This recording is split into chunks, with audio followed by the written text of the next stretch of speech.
According to the U.S. Department of Housing and Urban Development in 2013, over 500,000 people were homeless in America. 1/4 of those homeless people were children under the age of 18. In Sonoma County, 2,906 people were reported as homeless. 11% were under 18 and 20% were ages 18 to 24. In the most recent study of Santa Rosa Junior College students, 4% of students self-reported their housing situation as homeless. I was homeless for about 2 years. It's only been this year that I found a place to live.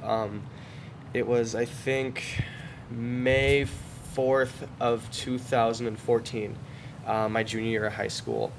My family and I became homeless, my family being myself, my mom. After his grandpa passed, Austin and his mom moved back and lived off the inheritance. Due to health problems, his mom couldn't work a lot. And slowly over time, money started running out until the point where we just didn't have anything left, and it came really fast. Unable to afford rent anymore, Austin and his mom had to find other places to reside. His mom moved into her sister's one-bedroom house in Kenwood. Austin spent some nights there on the floor. And it was concrete with carpet over it. It wasn't like, soft. It was pretty painful to wake up with, go to school sore, go through my day with that kind of just sore achiness. It was a physical reminder of what I was dealing with. Most nights, Austin couch surfed at his friends' houses. It was go to history, find out where I'm sleeping tonight, go to lunch. It was just kind of something I had to deal with daily. During his senior year in high school, Austin gave a speech about being homeless during an assembly. 300 kids, dead silent. They had no idea. That speech kind of changed who I was. It was no longer Austin, the funny guy, the guy you could always talk to. It was Austin, the homeless kid. Over the summer of 2015, after graduating high school, Austin was homeless on the streets for a week. The worst part was being afraid that somebody would find you. That would catch you there. The fear was the worst part. Shortly afterwards, he enrolled at Santa Rosa Junior College in the fall. This is my second attempt at the JC. I say attempt because I was working 40 hours a week in a management position, getting paid no money, and I was also going to school for 13 units, full-time. 2 days out of the week I was here, 5 days I was working. I did that for about 9 months.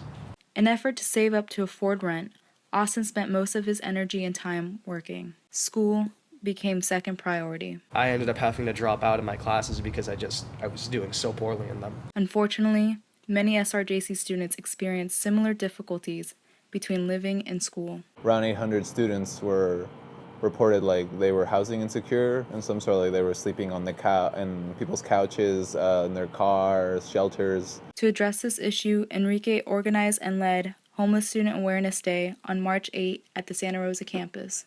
The cost of rent and rent control in Sonoma County was also addressed as factors to causing homelessness.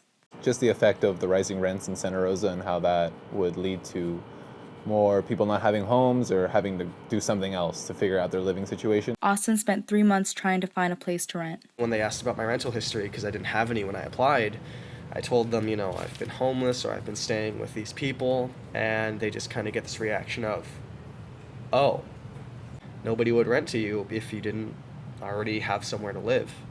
Despite the challenges, Austin found a place to rent with 2 roommates on February 1st. Although no longer homeless and back in school, Austin struggles to adapt to his new life and habits caused by the experience. Like, I have a closet with nothing in it because I don't have anything to put in it. And every time I open it, there's like a tool case I keep on the bottom shelf, and then there's just 4 empty shelves. It just feels, I don't know, like I'm always ready to leave. However, he's glad to now worry about other issues. I have to worry if I have enough money to take my girlfriend out to dinner this night, or if I have enough money to buy groceries to cook dinner. It's nice. It's nice to have to worry about that instead of, do I have enough money to feed me? Yet, Austin remains positive despite the traumatic experience. I just kind of had this identity crisis of, okay, I can deal with this and be angry and sad, or I can try to make the best of life. And I've been trying to make the best of it since then.